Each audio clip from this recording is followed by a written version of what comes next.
Tell me how you feel, is it real? I don't wanna overthink. Is it all for show? I don't know, feeling like I'm on the brink of something beautiful, or maybe terrible. I know I shouldn't ask you to be open with me when I have my secrets that I tend to keep safely under lock and key. Alright guys, getting shifty here.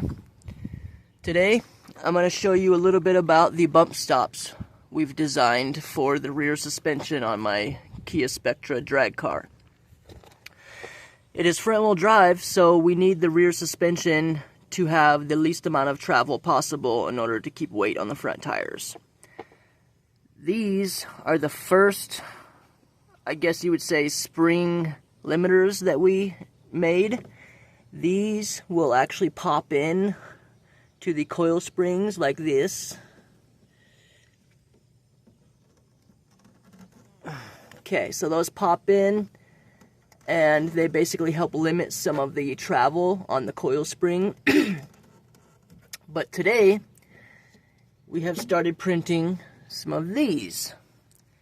These are basically bump stops that will go on the shaft, and if you look here, this is a factory bump stop. Normally, if it's all the way down here, you can see it has to travel about 8 inches for that to ever contact the bump stop. But we are going to be pushing it all the way up there, and then we will be adding our new spacers. This is a level 2, which is much denser than the level 1. I'm going to play with different variances to see what works best, but basically we're going to keep stacking different heights of these. We can make them, as tall as we want, as short as we want, different scenarios. We actually printed a groove in them so that we can put a zip tie around them to keep them on, but these actually snap on tight enough to where they shouldn't ever fall off either. So basically, we have the gap in the spring right here. We're going to pop these in, point that groove towards the shaft, and let's listen for the sound here. Yep. See, they just pop right on the main shaft. We'll shove that up to the bump stop. And then we have our green one. I still have to print the next layer, which will be a third one. That one pops on, same deal. And then we are left with a small gap here.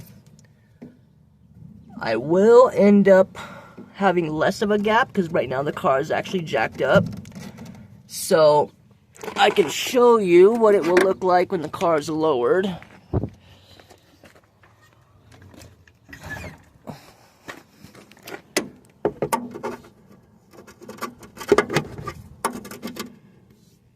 So now you can see we have just about 1.25 inch gap there from the bottom to the first bump stop there. Or I guess you'd call it the second bump stop. So what we're going to end up doing is printing another one, and I want maybe 1/4 inch of travel squishing down onto that bump stop so that the vehicle is constantly resting on them just a little bit. And I'm trying to basically limit about 90% of the travel so that it's basically locked out, aside from having very, very stiff rubber in between, which is what these are going to act like. We also have our last piece here that is going to go in the coil spring.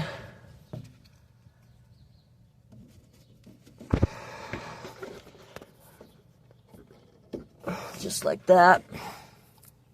If anyone is interested in any of these, we can print more of them. We can print different sizes. I really didn't make them for the fact of trying to sell them, but it will be handy to other people that are trying to do the same type of thing. They're also not limited to just front-wheel drive applications. They could also be used in like a rear-wheel drive drag car.